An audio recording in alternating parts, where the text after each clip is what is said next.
As Philip Roth noted, European literature begins with a barroom brawl.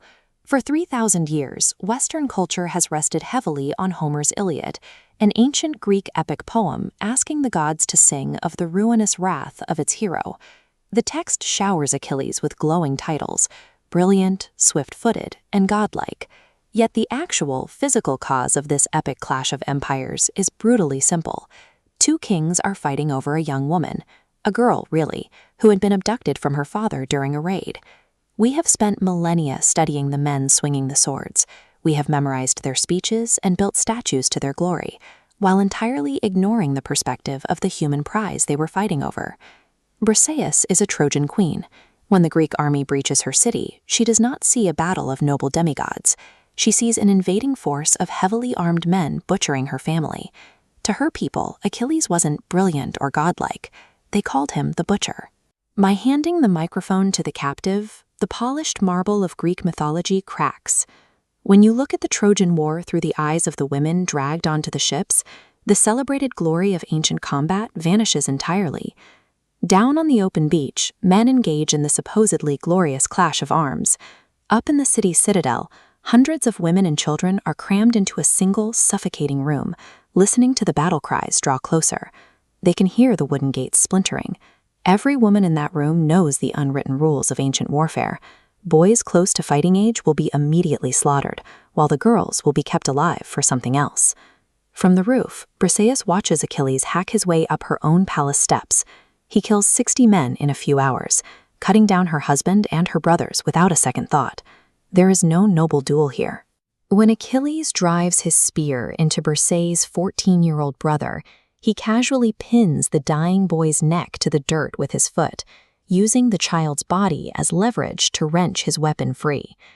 The grand tapestry of ancient heroism is woven entirely out of these methodical, terrifying executions of boys who can barely lift a sword.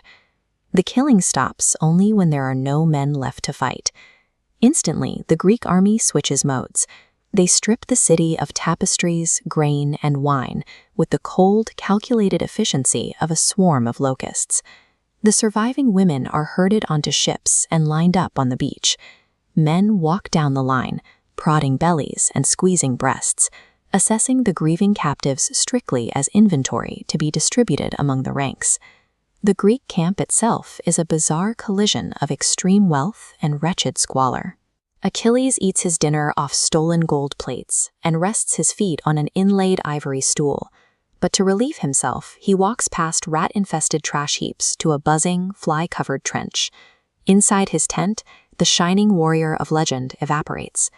Briseis finds herself trapped with a heavy-drinking, sweat-soaked man who quickly uses her, rolls over, and snores through the night.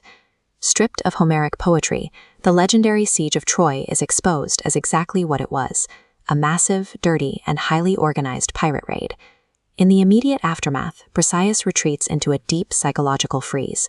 She goes entirely numb, chewing a single piece of meat for hours and staring blankly at the walls of the tiny cupboard she's forced to sleep in. An older Greek commander gives her one piece of advice: forget. Forget your family, forget your ruined city, accept your new life as property. But in that command, she finds her only weapon. She makes a quiet, defiant decision to do the exact opposite. She resolves to remember every detail of Lyrnessus, holding her destroyed world together in her mind. Slipping out to the misty beach one night, she spots someone wading into the dark water.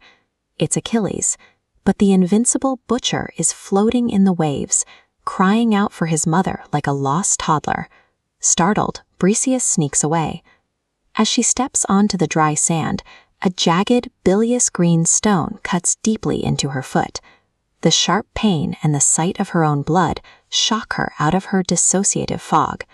On a beach full of pebbles worn perfectly smooth by the tide, this one stone had remained stubbornly sharp. She hides it inside her clothes.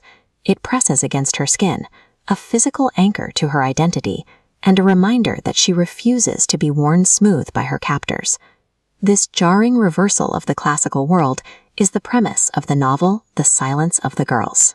Author Pat Barker takes the voiceless women trapped in the margins of our foundational texts and hands them the narrative control they were historically denied. For millennia, history and poetry have been curated exclusively by the men holding the spears. They wrote the songs, they built the monuments, and they controlled the narrative. When we finally listen to the captives, the polished myth of glorious conquest shatters.